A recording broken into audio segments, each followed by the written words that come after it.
Well met, my friends. My name is Kai Herberts and welcome to the third episode of my show Gamesäge.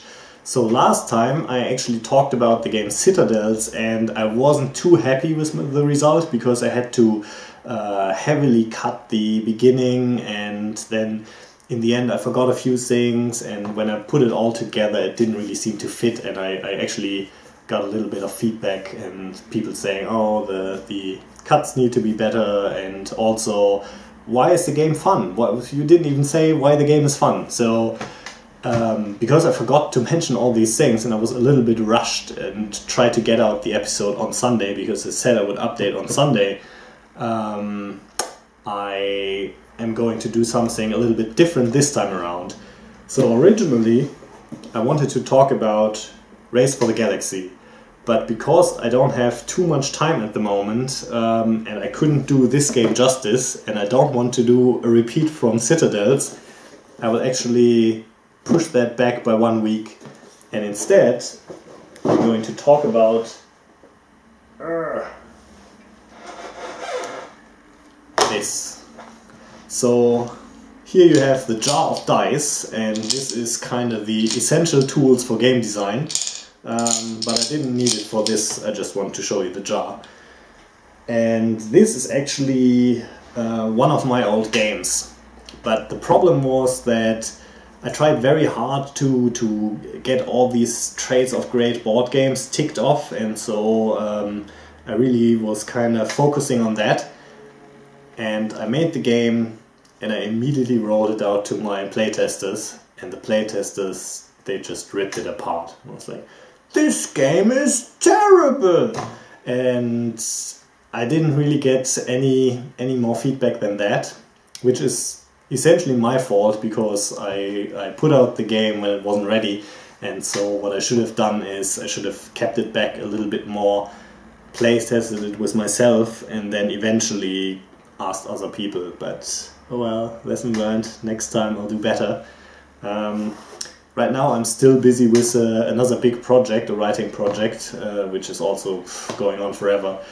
But as soon as that is done, I might go back to game design. So today I want to show you what I did before and how I did it, and maybe if you want to build a prototype and fiddle around a bit, this might be useful.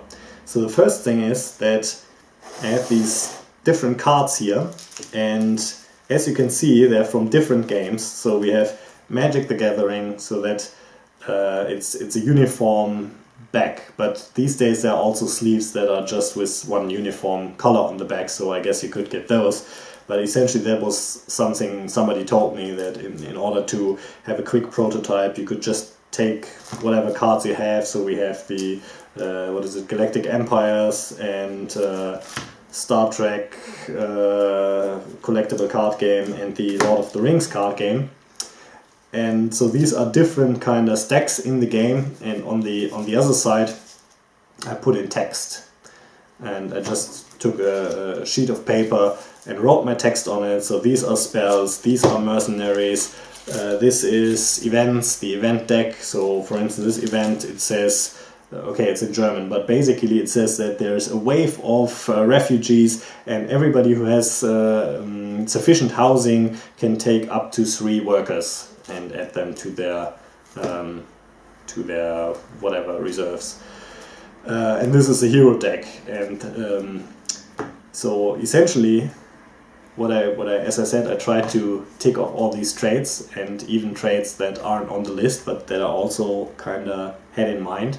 So for instance, I wanted this game to be very, very quick, and so I decided, which actually was a bad decision, but I said this is going to have exactly 10 turns, and each turn is a year's time, and each turn should last about 5 to 10 minutes real time, so that this game can be played in 1 or 2 hours.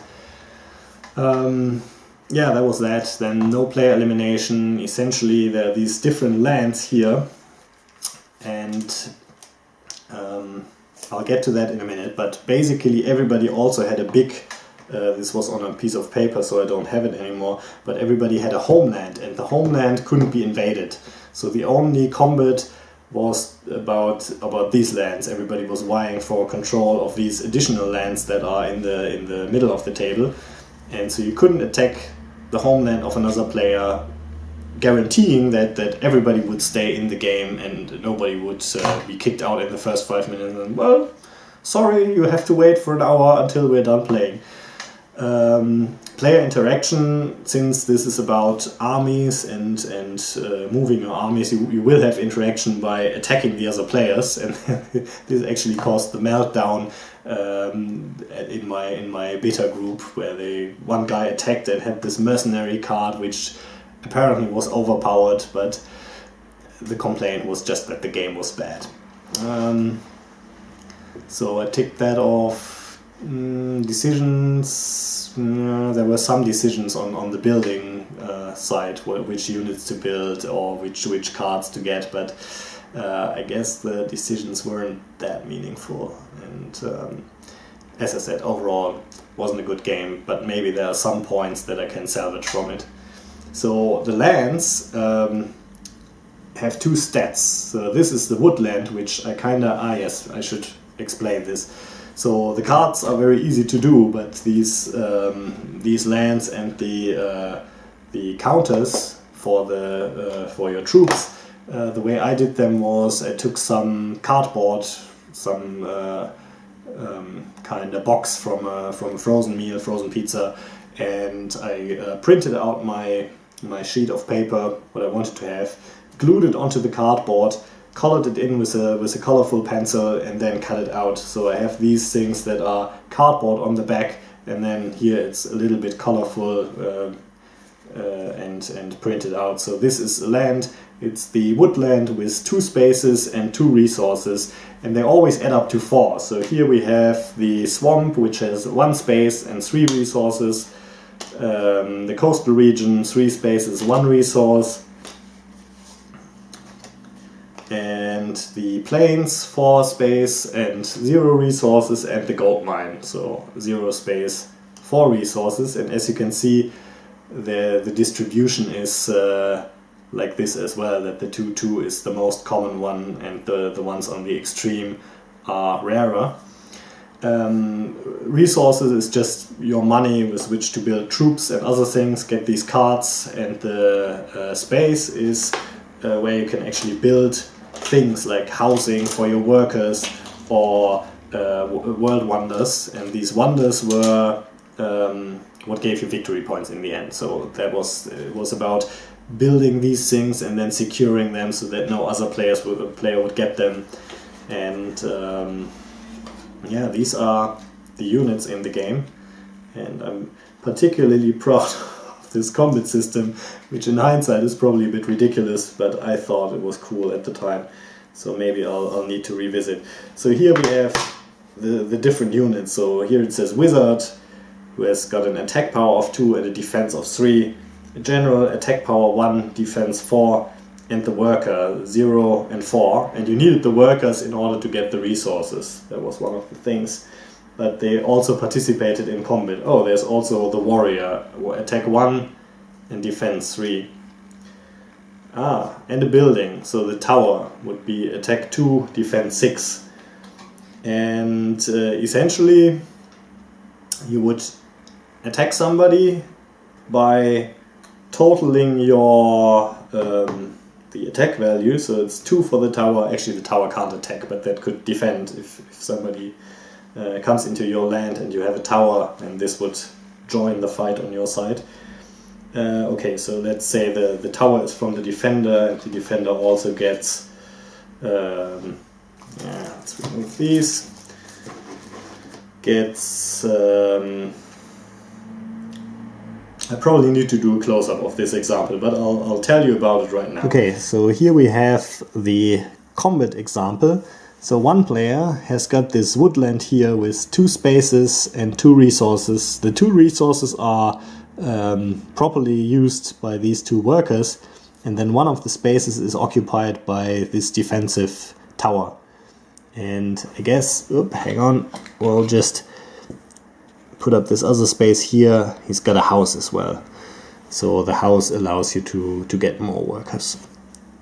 And then somebody attacks him with a warrior, attack 1, toughness 3, a general, attack 1, toughness 4.